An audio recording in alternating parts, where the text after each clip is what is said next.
నిర్ణయాల వల్ల మన రాష్ట్రంలో ఏ ప్రయోజనాలు జరుగుతాయి దానివల్ల మన జీవన ప్రమాణాలు ఏ విధంగా పెరుగుతాయి అని రాష్ట్ర ప్రజలందరూ కూడా ఎంతో ఎదురు చూడడం జరిగింది. ఈ నేపథ్యంలో నేను బడ్జెట్ను ప్రవేశపెట్టారు. ఒక ఆనందకరమైన విషయం, ఒక ఆశ్చర్యమైన విషయం ఏంటంటే మహాకవి గురజాడ గారిని ఆ బడ్జెట్ ప్రసంగంలో కేంద్ర ఆర్థిక మంత్రి గారు మాట్లాడుతూ ఆయన పేరుని వారు తలుచుకోవడం అనేది మనందరికీ కూడా ఒక గర్వకారణం. దేశం అంటే మట్టి కాదు, దేశం అంటే మనుషులే. అదే వరబడిలో సైమల్టేనియస్గా చూసుకుంటే ఆ మహాకవి పుట్టిన ఈ ప్రాంతంలో బడ్జెట్లో నిరాశ నిస్పృహలు కనిపించాయి. ఈ బడ్జెట్ వల్ల ఈ రాష్ట్ర ప్రాంతంలో ఉన్న ప్రజలకు ఏ ప్రయోజనము కలుగుతుంది అనేది ప్రత్యేకమైన ప్రయోజనం ఏందనేది కనిపించలే. ప్రత్యేకమైన వరుణ్ ఎందుకంటే నేను అండర్లైన్ చేస్తున్నానంటే ప్రత్యేకమైన ఎందుకంటే ఇవాళ ఉన్న దేశంలో ఉన్న ఎన్డీఏ ప్రభుత్వం ఈ రాష్ట్రంలో వచ్చి ఎన్డీఏ కూటమి ప్రభుత్వం. ఈ నేపథ్యంలో దేశంలో చూస్తే ముఖ్యంగా 12 మంది పార్లమెంట్ సభ్యులున్న బీహార్లో ఉన్న నితీష్ కుమార్ ప్రభుత్వంతోనే, అలాగే 16 మంది సభ్యులున్న తెలుగుదేశం పార్టీ అండదండలతో ఇవాళ ఈ ప్రభుత్వం దేశంలో ఉంది. న్యాచురల్గా బడ్జెట్ అన్నప్పుడు దేశ ప్రజలు అందరి తాలూకా అన్ని రాష్ట్రాల తాలూకా ప్రయోజనాలని చూడటం అనేది అవసరం, అది సహజం కూడా. ఏ వ్యక్తి అయినా కదా ఆలోచించాలి. కానీ స్వార్థం కూడా ఉంటుంది. మా మీద ఆధారపడిన ప్రభుత్వాలు ఉన్నాయి, సో కాబట్టి మాకు ఏదైనా ఒక ప్రత్యేకమైన ప్రాధాన్యత కల్పించుకొని తెచ్చుకోవాలనే ఒక ఆతృత, ఒక అవకాశాన్ని పొందిపుచ్చుకోవడం అనేది ప్రజాస్వామ్య రాజకీయాల సాహసం. కానీ నిన్న జరిగిన విషయంలో చూస్తే బీహార్ అది సాధించింది, కానీ బీహార్ రాష్ట్రం వచ్చి ఆ విషయంలో ప్రయోజనం పొందింది, కానీ ఆంధ్ర రాష్ట్రం మాత్రం ప్రయోజనం పొందలే.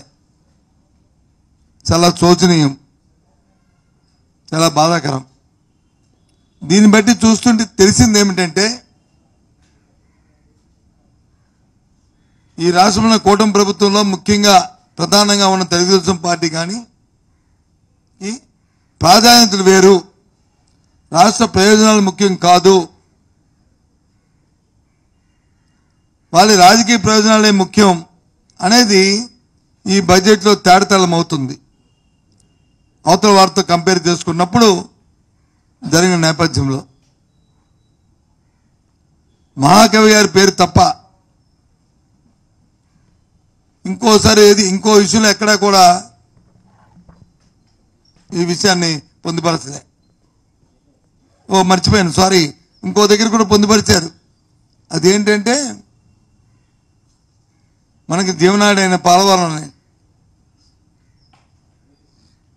45.72 మీటర్లు ఎత్తున్న దాన్ని 41 మీటర్లకి కుదిస్తూ దానికి నిధులు కేటాయించామని గొప్పగా చెప్పుకునే నేపథ్యం కూడా జరిగింది. చాలా బాధాకరం ఆ మాటలు వింటుంటే.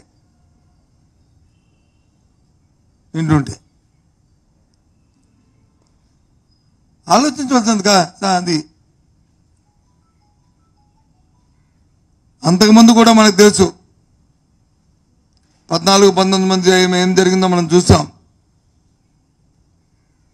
ఏదైతే రాష్ట్రానికి రావాల్సిన ప్రత్యేక వాదాన్ని ప్రత్యేక ప్యాకేజ్ కింద మాత్రం